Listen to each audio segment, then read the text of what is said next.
Chartered accountant Girish Kadam and associates या नवीन फर्मच्या शुभारंभाप्रसंगी आपण सर्वजण या ठिकाणी उपस्थित आहोत.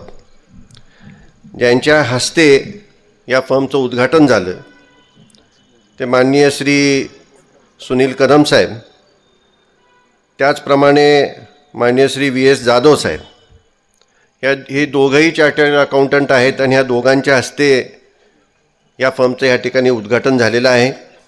त्याचप्रमाणे या कार्यक्रमाला आवर्जून उपस्थित असलेले माननीय आमदार दीपकराव चव्हाण साहेब, त्याचप्रमाणे सौभाग्यवती प्रतिभाताई शिंदे, व्यासपीठावर असलेले शंकरराव माडकर, दत्ताबापू अनपट, कृषी उत्पन्न बाजार समितीचे व्हाईस चेअरमन भगवानराव होळकर आणि त्यांचे सर्व सहकारी संचालक, शंभूराज खलाटे, ज्येष्ठ नेते बाळासाहेब खलाटे, त्याचप्रमाणे या ठिकाणी उपस्थित असणारे शंभूराज पाटील, प्रवीण खताळ, TD शिंदे, अक्षय गायकवाड, सचिन लोखंडे, संतोष जगताप, अमरसिंह आप्पा खानविलकर, रणजित भाऊ निंबाळकर, जयकुमार इंगळे, चार्टर्ड अकाउंटंट प्रवीण आवटे साहेब, सूरज चव्हाण, हर्षवर्धन पाटील,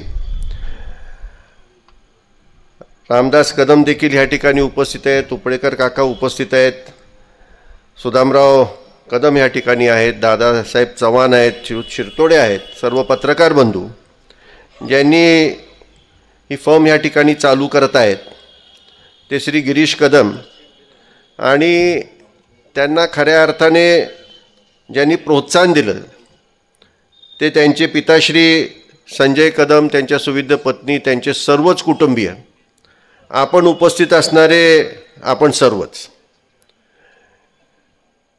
गिरीश कदम हे चार्टर्ड अकाउंटंट झाले आणि ह्याचा आपल्या सर्वांनाच फार मोठा आनंद झालेला आहे की आपल्या भागातील सस्तेवाडीमधील, त्याचप्रमाणे फलटण तालुक्यातील आणि मागासपासून प्रमोद रणवरे मोदोजी हायस्कूलचं नाव घेत आहेत, त्यामुळे मोदोजी हायस्कूलचा विद्यार्थी हा चार्टर्ड अकाउंटंट होतो आहे, हा निश्चितच आपल्या सर्वांनाच फार मोठा आनंद आहे.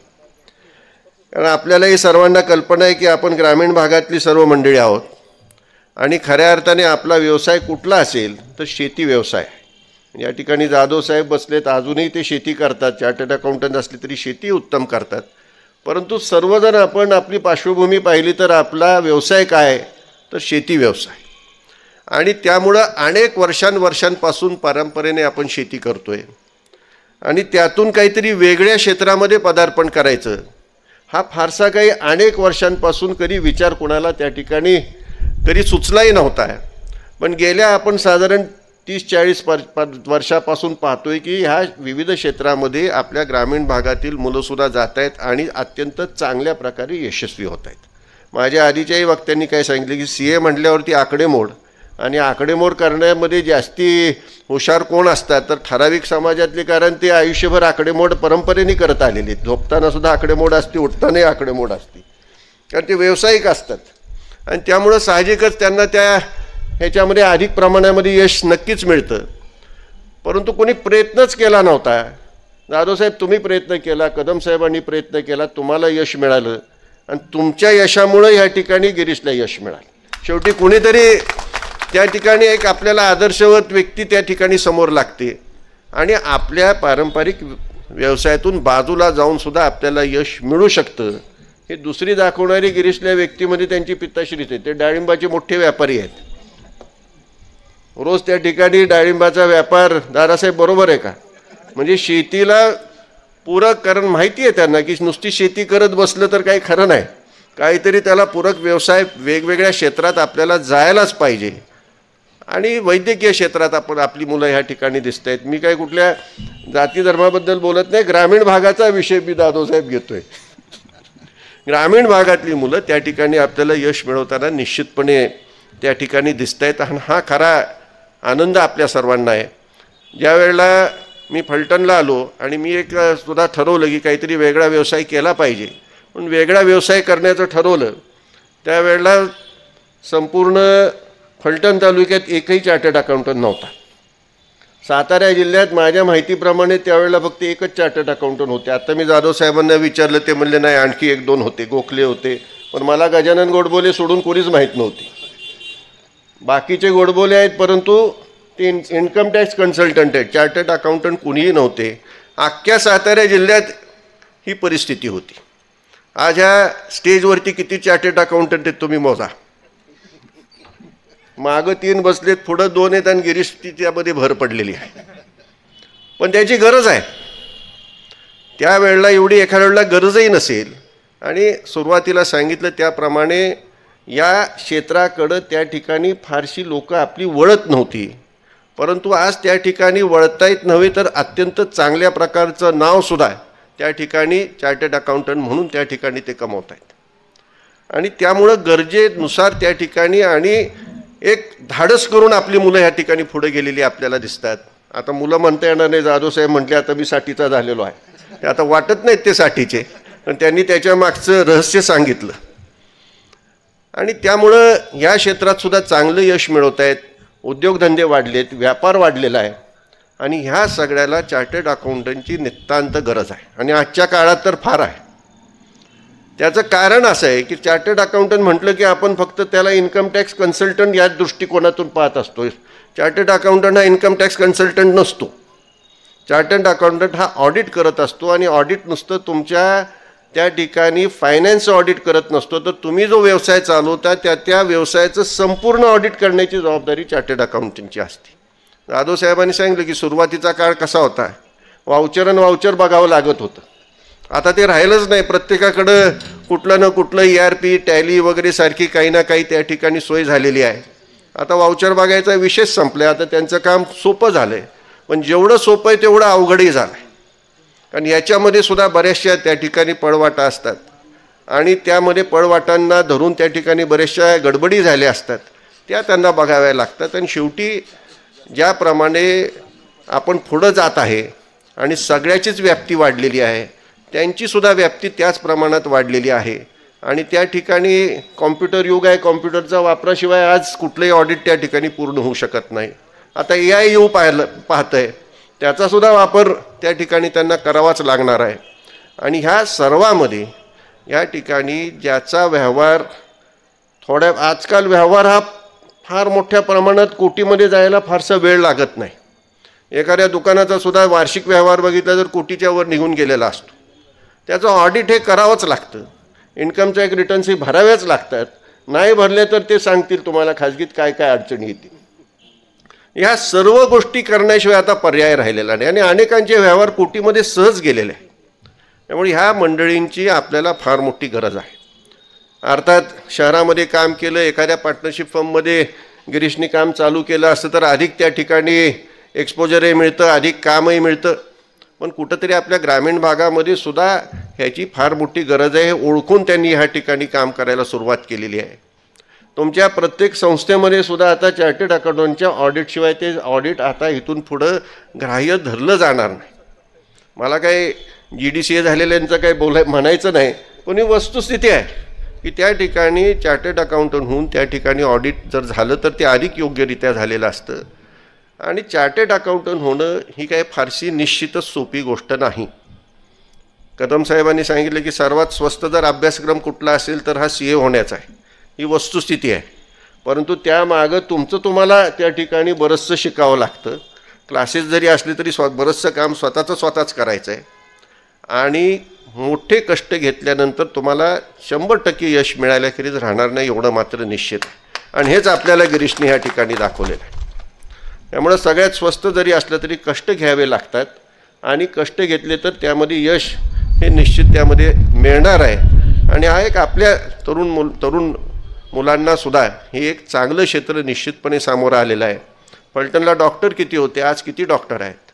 फिजिशियन एखाद दुसरा होता, आज अनेक फिजिशियन आहेत, अनेक सर्जन त्या ठिकाणी आहेत. आणि विविध समाजातले आहेत. असं काही राहिलेलं नाही की अमक्या समाजातलं आहेत अमक्या समाजातलं, असं काही राहिलेलं नाही. जो चांगला शिकून पुढं जाईल आणि चांगलं काम करेल, चांगलं ज्ञान असेल, तो कोणी असला तरी पेशंट हा त्याच्याकडेच जाणार आहे. मला वाटत नाही कोणी समाज बघून जात असेल. जात असलं तर तसलं काही करू नका. चांगला कोणी असू द्या, कुठल्याही समाजाचा असू द्या, त्याच्याकडे जायला हरकत नाही, एवढं मात्र निश्चित आहे. आणि त्यामुळं गिरीशसारखे जे होतकरू तरुण आहेत यांनासुद्धा आपण त्या ठिकाणी पाठिंबा देऊन त्यांनी जे एवढं शिक्षण घेऊन CA सारखं परीक्षा त्या ठिकाणी ते पास झालेले आहेत. CA पास होणं म्हणजे IAS होण्यापेक्षाही अवघड आहे. CAचा रिझल्ट किती टक्के असतो? अलीकडं जरा वाढलं आहे, नाही तर 2-3 टक्क्याच्या वर नसायचा. 2-3 टक्के म्हणजे 100तून 2 ते 3 फक्त त्या ठिकाणी यशस्वी होत असतात. हा एवढा अवघड अभ्यासक्रम आहे आणि तो पास होणं ही फारशी सोपी गोष्ट नाही. ते गिरीशने या ठिकाणी साध्य केलेलं आहे आणि त्यामुळं निश्चितपणे अत्यंत उज्ज्वल भविष्य गिरीशच्या ठिकाणी नक्कीच आहे. फक्त जाधव साहेबांनी सांगितलेला सल्ला मात्र लक्षात घ्या. शेवटी तुम्ही सकाळी 9 पासून रात्री 9-10 पर्यंत खुर्चीतच बसून राहता. सारखंच पैशाच्या मागं लागून चालत नाही. तब्येत सांभाळली तरच सर्व काही असतं. 2 पैसे कमी मिळाले तरी चालेल, पण एकदा आजारी पडल्यावरती 2 दिवस लोक येतात, परत कोणी फारसं भेटायलाही येत नाही. त्यामुळं आत्ता ते 60 झाले तरी 60 वाटत नाही. त्याच्या मागचं कारणही त्यांनी सांगितलं की आजही 2 तास व्यायाम चालू आहे. त्यामुळे ते सर्वात महत्त्वाचं आहे. सर्वांची तब्येत सांभाळून निरोगी आयुष्य, निरोगी त्या ठिकाणी जीवनशैली असणंच सगळ्यात महत्त्वाचं आहे. आणि ते जर असेल तर त्या ठिकाणी तुम्हाला काम करताना सुद्धा त्या ठिकाणी हुरूप असतो. आणि एवढंच नव्हे तर कामही आपण योग्य प्रकारे करू शकतो आणि स्वतःचं तंदुरुस्ती आरोग्यही सांभाळू शकतो. आणि त्याचं जर तुम्हाला CA म्हणून तुम्ही झाला आहे, पण अजून कुणाला त्याचं जर मार्गदर्शन पाहिजे असेल तर जाधव साहेब ती विनामूल्य देतात. त्याची काय काळजी करू नका तुम्ही. फक्त त्यांनी सांगितले त्याप्रमाणे जीवनक्रम करणं आवश्यक आहे. अर्थात तो काही आपला विषय नाही. ह्या ठिकाणी खऱ्या अर्थाने आपल्यामधील एक तरुण आणि मला विशेष आनंद आहे, संजय कदम यांना मी गेल्या अनेक वर्षांपासून ओळखतो. आता किती वर्षांपासून ओळखतो आहे हे मलाही नक्की सांगता येणार, पण राजकारणात येण्यापूर्वीपासूनची त्यांची इथं सुदामराव आहेत, दादासाहेब आहेत, ह्या सर्वांचीच ओळख. आणि त्यावेळेला असं सहज गप्पा बैठकीतून राजकारणात आलं पाहिजे वगैरे हे चर्चा चालत असायच्या. आणि तेव्हापासून ते आजही तेवढ्याच प्रेमाने आणि विश्वासाने बरोबर आहेत. आणि त्यामुळं त्यांच्या कुटुंबातील त्यांचा स्वतःचा मुलगा ज्यावेळेला चार्टर्ड अकाउंटंट होतो, हा त्यांना जेवढा आनंद आहे तेवढाच आपल्या सर्वांना हा नक्कीच झालेला आहे. आणि म्हणूनच या ठिकाणी मी गिरीश कदम हे एक अत्यंत उत्तम ह्या ठिकाणी काम करतील. आणि आता जाधवसाहेब काही इन्कम टॅक्स अधिकाऱ्यांना भेटायला तसं काही करावं लागत नसेल. आता फेसलेस झालेला आहे. त्यामुळं कोणाकडं तुमचं काम चालू आहे तुम्हालाच माहीत नसतं. फक्त रिटर्न्स भरायचे आहेत, ते सुद्धा कॉम्प्युटरवर. तो फारसा तो विषय राहिला नाही. आता 30 वर्षानंतर जाधव साहेबांना ते स्वतःच बोलवून घेतात. आता काय तसं काही करावं लागत नाही. परंतु ते सुद्धा धाडस त्यांनी दाखवलं. त्यांचंही कौतुक करायला पाहिजे. आणि त्या काळात जशी गरज होती तसं वागणंही गरजेचं आहे. आणि आमदार साहेब तर आता तशीच वेळ आली आहे का काय अशी मला शंका यायला लागली अनेक ठिकाणी. तो काय आजचा आपला विषय नाही, त्यामुळे त्यावर काही बाहेर बोलणं उचित होणार नाही. मी आपल्या सर्वांच्याच वतीने गिरीश कदम आणि त्यांच्या कुटुंबियांना, त्यांच्या या फर्मला आणि त्यांना मनापासून या ठिकाणी शुभेच्छा देतो. अत्यंत उत्तम आणि भरभराटी ही फर्म आणि तुमच्या सगळ्यांच्या सेवेत राहून तुमच्या सगळ्यांची सेवा करूनही भरभराटीला जाईल अशा प्रकारच्या शुभेच्छा व्यक्त करतो. प्रभू रामचरणी प्रार्थना करतो. आणि आवर्जून त्यांनी मला ह्या कार्यक्रमाला बोलवलं याबद्दल मनापासून त्यांचे आभार मानतो आणि थांबतो. धन्यवाद बाबा. यानंतर कृषी उत्पन्न बाजार समितीचे संचालक आणि गिरीशचे वडील संजय कदम. आभार प्रदर्शन. सगळा कार्यक्रम झाल्यानंतर आभार प्रदर्शनासाठी मी उभा आहे. आत्ता जी आपल्या शेतकरी कुटुंबाचा जो विषय निघाला, आता प्रोटोकॉल सभेचा थोडा सोडून आपला घरगुती कार्यक्रम असल्यामुळं मी बोलतो.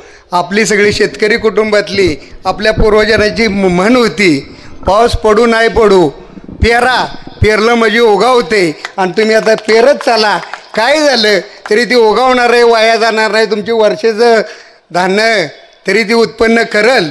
आणि विशेष करून आपल्या ह्या गिरीशला शुभाशीर्वाद देण्यासाठी आदरणीय बाबा गुरुवैर्य गिरीशचे कदम सर, जाधव साहेब, प्रतिभाताई, आमदार साहेब आणि सर्व आमचे ज्येष्ठ मित्रमंडळी, सगळे CA ग्रुप हे सगळे आले. आणि हा कार्यक्रम कौटुंबिक प्रेमाचा आहे. सगळ्यांचं मनापासून मी आपल्या गिरीशच्या वतीने आभार मानतो. आणि त्याला पुढच्या भविष्यासाठी भरभराटी येवो आणि थोरा मोठ्यांचे आशीर्वाद सदैव लागो. त्याचबरोबर मला आत्ता प्रथमतः भाऊंची आठवण येते की आम्ही लहान असल्यापासून 18-20 वर्षाचा असल्यापासून भाऊंचं जे आम्हाला मार्गदर्शन आहे की मला सारखं म्हणायचे तुला काय करायचं राजकारणाचं तुझं तू धंदा बघ करतोय चांगलं करतोय. मला गाडी देखील भाऊ कधी मागायचे राहील की मला संजयची माया येते आणि त्यांनी जे कष्टातनं उभं केलं आहे ह्याची नोंद घेतली. आज जर भाऊ असतं तर ऑफिस उभं असतोपर्यंत बाबा 4 वेळा आला असतं ही रंग काय बरोबर नाही ही बदल हे असं कर. म्हणजे आमचे घरोबीचे संबंध प्रत्येक गोष्टीमध्ये आणि विशेष म्हणजे कदम सरांनी त्याच्यावर प्रेम केलं आणि जे जे चांगले ऑडिट आहेत मोठ्या मोठ्या कंपनीचे गिरीश तू ही जा हे कर. गिरीश अजून सरांच्या पुढं उभं राहायला भेटतो म्हटलं तू भिवू नको जरा थोडंसं ही कर.